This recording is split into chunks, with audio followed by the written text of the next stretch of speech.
Nag-uumapaw at halo-halong emosyon ang naramdaman ng mga taong matyagang nag-abang kaninang umaga sa pagdaan ng Santo Papa. Kahit kasi naka-closed vehicle si Pope Francis, binuksan pa rin niya ang mga bintana para suklian ng matamis na ngiti at kaway ang mga nakaantabay. Nakatutok si Sherry Ann Torres. Paglabas pa lang ng Papal Convoy sa Apostolic Nunciature kaninang umaga, hindi na magkamayaw ang mga taong nag-aabang.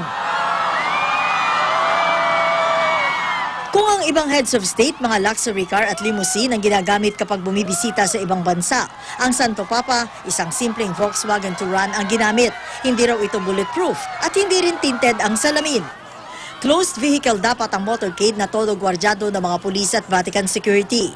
Pero ang Santo Papa, piniling buksan ang bintana ng sasakyan para kawayan ang mga nag-aabang. Ang ilan na nag-abang pumwesto sa mga puno at kung ano pang pwedeng tungtungan para mas makita ang Santo Papa. Di naman sila binigo ng Papa dahil minsan inilalabas nito ang kamay sa sasakyan para maabot ang mga bumabati. Nakakaiyak pala pag nakita mo siya personal, kahit mabilis lang. Ay, yung mata niya, ang mata ko nakasulubong. Ay, iwanin na ako ha. Nasulubong niya ang mata niya. At saka, tuwang-tuwa ako. Ginoo. May nakita rin kaming bata na nakabihis Santo Papa. Kwento ng kanyang ina, gusto rin ng kanyang anak na sumunod sa yapak ni Pope Francis. Pope mabait.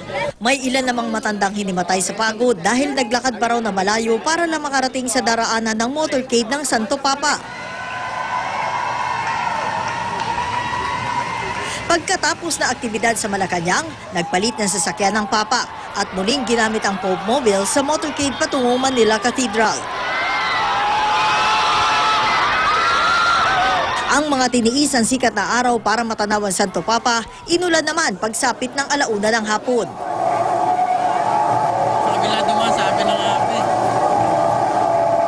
Ganito ang eksena sa kahabaan ng Rojas Boulevard habang naghihintay ang lahat sa pagdaan ni Pope Francis matapos magmisa sa Manila Cathedral.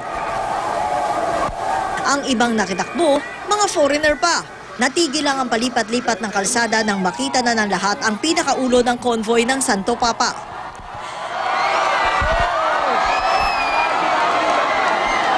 Nang dumaan na ang Papa, halos wala nang pumansin sa biglang paglakas ng ambon. Maliban na lang sa ibang nasaway ng pulis dahil sa paggamit ng payong. Dahil Pinoy, pagkatapos dumaan ni Pope Francis, sumunod na ang uma-atikabong pagsiselfie. Ang mga taga-barangay 671 ng Paco, Maynila, kakaiba naman ang naging pagkilala sa Santo Papa.